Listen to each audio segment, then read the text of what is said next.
What's up, Mod Squad? MOB back with another Division 2 video. Before we get into today's video, I want to announce that I have finally enabled my join button. This means for those of you who want to support the channel that little bit more, you can join and become members. You will have the access to badges and perks others don't. Becoming a member is another great way to support the channel, and it's going to help me improve on the channel's quality. If you guys are interested in being a member, then click the join button down below to check out the available perks. I believe the first tier is only $1. Thank you to those of you who choose to join.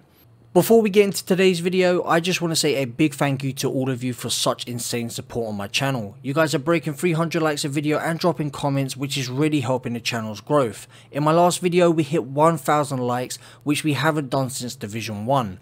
We are also halfway to hitting 15k subscribers, so thank you Mod Squad, and don't forget, if you haven't already, to smash that like button to show your support and help us grow. And if you're new around here, subscribe for lots more Division 2 content. And with that said, welcome to another Division 2 build breakdown video. So straight out of the gate, let's talk about these juicy stats. With today's build, with all the buffs up, you're looking at 60% crit chance, 228% critical hit damage, 184% weapon damage, which would be higher if I had better rolls, and over 1000 RPM. And finally, double our base armor in bonus armor. The purpose of this build is to kill as quickly as possible in order to gain more damage and survivability. The build's survivability is the bonus armor we gain on kill. When it comes to the talents that give us the bonus armor, I recommend either Bloodsucker or Adrenaline Rush.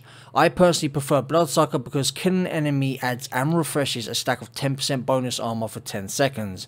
Max stack is 10, so we can get up to 100% bonus armor and keep refreshing it on kill, which is easy to do when you're killing as fast as you do with this build.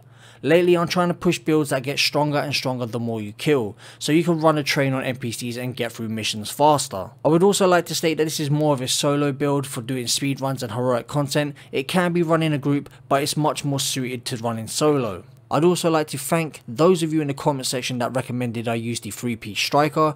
Striker's 3-piece gives us 15% weapon handling and 15% rate of fire, so we are killing a lot quicker because of the added RPM and finding it easier to hit headshots thanks to the 15% weapon handling.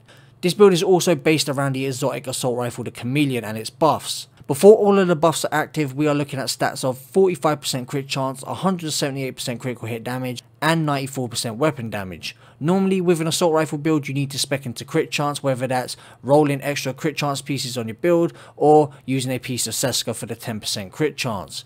But with using 3 pieces of Striker, which is a gear set, we couldn't have those crit chance rolls because gear sets only allow for one minor attribute. So in order to make up the crit chance, we are looking at the Chameleon's Adaptive Instincts talent to get us up to the 60% cap. And as you can see, once we hit the 30 headshots, we gain 20% crit chance, which will get us up to the max cap. And we also gain 50% critical hit damage. The Chameleon's standard fire rate is at 900 RPM, which is pretty fast for an assault rifle. When adding the 15% rate of fire from the Striker gear set, it takes us up to 1035 RPM. So we have a crazy amount of damage being delivered at a super fast rate. The rate of fire also goes up even higher when you get a kill because the gunner specialization gives us 5% rate of fire on kill for 5 seconds. I love the gunner specialization as it offers so much utility and it gels so well with these kind of run and gun builds. We gain 10% armor on kill for a little bit of survivability, every third reload is 50% faster, the armor kit gives us an extra 30% bonus armor which only boosts our damage, and you also gain 10% weapon handling while not moving. A lot of people love doing high damage but hate the fact that DPS builds offer such little survivability.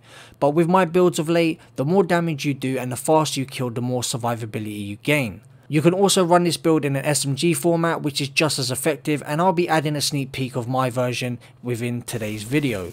When using this build, I recommend killing the reds first to gain bonus armor and to do more damage to the veterans and elites. It's the veteran and elite enemies what you're going to be using to build up the stacks for the crit damage and weapon damage. Also remember, this build is about building up damage and survivability the more you kill. So don't be reckless and just rush straight in because you're most likely going to get melted. Now I spoke a little about the build and showcased a little bit of what it's capable of. Let's get into a quick piece by piece breakdown. So starting off with our primary weapon, which of course is the Chameleon. If you guys want to go over its talent, the Adaptive Instincts, in more detail, feel free to pause the video to look at that.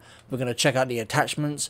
The sight gives us 15% critical hit chance, the grip gives us 10% stability, the muzzle gives us 20% accuracy, and the magazine gives us an extra 20 rounds. For the secondary, we're using the Dark Winter Vector, As you can see, it has perfect killer. This is great for chaining kills, and again, it's great for speed running. Killing an enemy with a critical hit grants 50% critical hit damage for 10 seconds. This is probably a weapon I will be doing a separate video on. When it comes to the attachments, crit chance on the scope, crit chance on the laser pointer, crit damage on the flash hider, and the magazine gives us an extra 20 rounds. Now we're going to get into each piece of the build, starting off with the Coyote's mask, which gives us 25% critical hit damage within 0 to 15 meters. That's all that really matters when it comes to this mask. Anything further is not important because we're going to be up close and personal with every NPC, always within that 15 meters. As you can see for the stats on that, 15% weapon damage, 6% critical hit chance, 12% critical hit damage, and a mod giving us 11.5% critical hit damage. And looking at our chest piece, it's giving us 10% assault rifle damage, 15% weapon damage, 9.5% critical hit damage, 4.6% critical hit chance, and then 12% critical hit damage via a mod. We're of course using Intimidate, which is perfect for this build because we're going to be within that 15 to 10 meter range, so we're going to gain that extra 35% amplified damage. Moving on to our holster, which is our first piece of striker.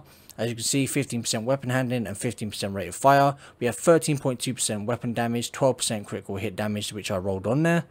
Knee pads, 13.5% weapon damage and 12% critical hit damage again. So there is room for improvement on this build. The gloves, 12.3% weapon damage and 12% critical hit damage again. And then it comes to the backpack, we are using the Grupo Sombra for 15% critical hit damage. We have 15% weapon damage, 12% critical hit damage. Sadly, we're missing out on a crit chance roll. We have 11.6% skill haste. And then we have a mod giving us 9.2% skill duration, which goes nicely with our drone. And of course, we have Bloodsucker. Killing an enemy adds and refreshes a stack of 10% bonus armor for 10 seconds. Max stack is 10. And that is it when it comes to the gear pieces. I hope I did this quick enough for you guys. I know you don't like it when content creators babble on when it comes to their builds. Looking at the Crusader shield, which we are using, I went for shield health. When it comes to the mods, we also have another shield health, and then we have the 4% damage bonus, which doesn't apply because we're not using the striker shield. When it comes to our striker drone, we are using 7.2% deflector duration, 9.2% health, and then 4.5% damage, which you can switch out for damage reduction. For some reason mine just keeps changing back to that, even though I keep saving it. And now we've gone over the build, guys, we're going to look at the stat sheet. I'm going to leave you with some gameplay. Don't forget to smash that like button, as again, it's really helping us grow. It's really helping support the channel. Leave a comment down below, let me know what you think in the comment section, and I'll catch you guys in the next one. Peace out, Mob Squad.